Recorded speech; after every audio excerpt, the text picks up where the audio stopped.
Yo, what's up, guys? Back at you with another post-game video on today. We're going to get right into it. We're going to talk about what happened in this Colorado versus Colorado State game. Definitely, this was a game for the ages. It was a classic on today.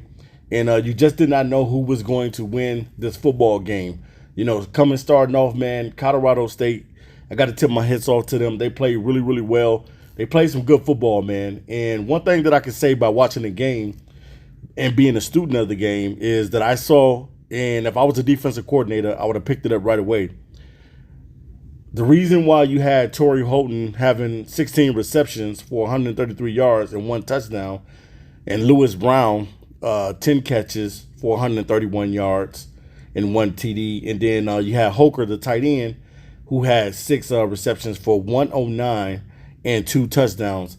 The reason why you had these guys pretty much dominating in the game is because for some reason Colorado didn't pick up that the only play that the Colorado State Rams was running was the crossing routes, the shallow crossing routes, all single day. Now, this is a play that normally Ohio State runs a lot. I've seen Ohio State play, and they love running those crossing routes and beating guys off those crossing routes. And that's pretty much what happened to Colorado all tonight. The crossing routes was just beating them all day long.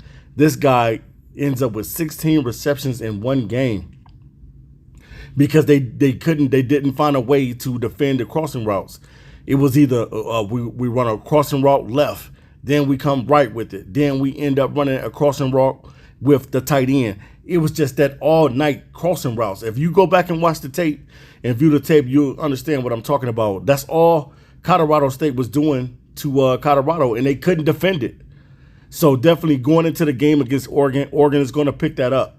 Oregon is going to see like, they couldn't stop the crossing routes. Let's crossing route these guys to death, just like Colorado State did. Because you know it's film now. Now once a team gets film on you, it helps them better study you and to understand where your weakness is at. And still, that defense is still not as strong as it should be. The defense is not there yet, man. They need some dogs that can get to the quarterback, man. And I just got to say it. You know, I really haven't seen it from none of the defensive linemen. Nobody's getting in there getting sacks like that. You may have a few plays that they have gotten in there a couple times, but defensively, man, the Colorado struggles defensively. And going into that game against Oregon, you cannot be struggling like you're struggling right now defensively, giving up all these points, gave up a lot of points tonight. And even though Colorado ends up walking away with the win and going into double overtime, you got to get better defensively heading against Oregon. Plus, you got to go to Eugene, and that's going to be a tough place to play in, especially going against guys like Troy Franklin and the running back Bucky Irvin. You got to go against him, and they got a couple of receivers up there that's pretty good, man. And you're going to have to go against Bo Nix, who is pretty much a good, solid quarterback. So you got to get yourself prepared for that game. But nevertheless, man, in this game, Shedeur Sanders, man, definitely was outstanding. He did struggle in the first half. He struggled a lot in the game. And even though he put up the numbers that he was able to put up in the second half, in the first half, the team struggled. You know, they were able to rattle Shedeur's cage. They was able to, just come in and create that pressure. Kamara, that kid, he stayed in the backfield, man. Even though he got hit with the targeting penalty and took him out the game, he stayed in Shedeur's face all night. I think that kid might have had like at least three or four sacks in this game before he was taken out of the game. So Shedeur ends up with passing for 348 yards. He was 38 out of 47, and he threw 4 touchdown passes, and he only had 1 interception. And Xavier Weaver in this game had 9 receptions for 98 yards. My bad, guys. 98 yards and 1 touchdown. Michael Harrison, the tight end, stepped up, and he had 7 catches for 76 yards and 2 scores. And then Jimmy Horn also had a touchdown, and he had 7 receptions for 66 yards. They still got to get the run game off. Still not have had that running back that's able to get and eclipse 100 yards yet.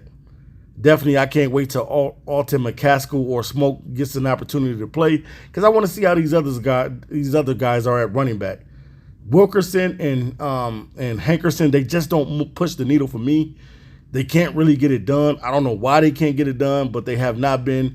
Dylan Edwards, I love. Dylan played big today, made some great plays out there, and he's a freshman. So I'm not saying that Dylan Edwards,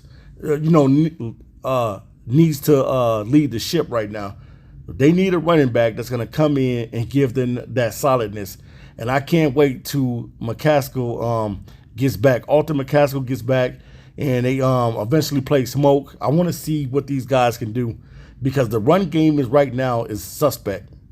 Going into this game against Oregon, the run game is suspect. So they struggled on the offensive side of the ball. The defense was out there all day. They struggled, but at the same time, they ended up winning this game. And the quarterback from Colorado State, he was balling, man. This dude was 34 out of 47 for 300 plus yards throwing. He had 3 touchdown passes, and he threw 3 picks. And one of those picks went to Shilo. So shout out to Shilo, taking an 80-yard pick 6 to the house in the beginning of the first half. Man, Shilo was out there balling, making plays. Thought he was going to end up with another pick. He came up close to getting another pick, but that didn't happen. But he was flying around making tackles, and that's what you want to see out of Shilo, especially playing that safety spot. But they got interceptions from all 3 of the safeties, Woods, Sanders, and also Craig Solomon.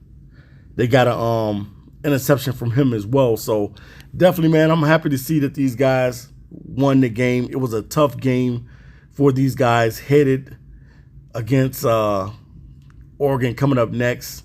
But something that Coach Prime is going to have to get these guys ready is defensively, man. Defensively, these guys can't really cover anybody, like you would think they can. Because there's no way that you don't pick up that these guys was running the crossing routes all day long in the game. You have to pick that up. And I know that in-state rival games are some of the toughest games, and they're tough when you're trying to battle, when you're trying to win that game. And tonight was a different type of game for Shedeur. He had to pretty much put the team on his back and go out there and find a way to get the win. And he did that. So I'm definitely proud of Shedeur, man. I'm proud of Coach Prime going 3-0, man. And now the best is yet to come, because now you got to go against the big dogs in Oregon and USC coming up. So leave it in the comment section, guys, what you think about the game on today. State your opinions. Say whatever you want to say. You know what I'm saying? Big up to Coach Prime and the Buffs. So, all right, guys, until next time, I'm out of here. Peace.